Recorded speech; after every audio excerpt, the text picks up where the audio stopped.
नमस्कार, आप सभी कैसे आए हो? सभी अच्छे होंगे। आज मैं बनाने जा रही हूँ होममेड ऑयल, वो भी सर्दियों के मौसम में काफ़ी आरामदायक रहता है। ठीक है, सबसे पहले सरसों का तेल लेंगे, उसको गर्म होने देंगे, फिर उसमें डाल लेंगे मेथी और उसमें डालेंगे फिर हींग,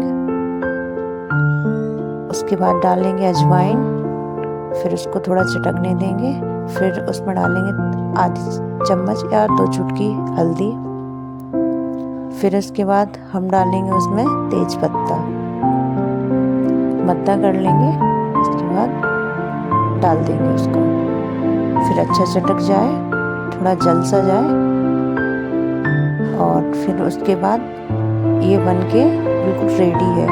उसको छान कर और फिर जिसको भी सर्दी हुई हो, बच्चों को, बड़ों को, उसको बढ़िया मालिश करें और 2 मिनट में ही आराम मिल जाएगा।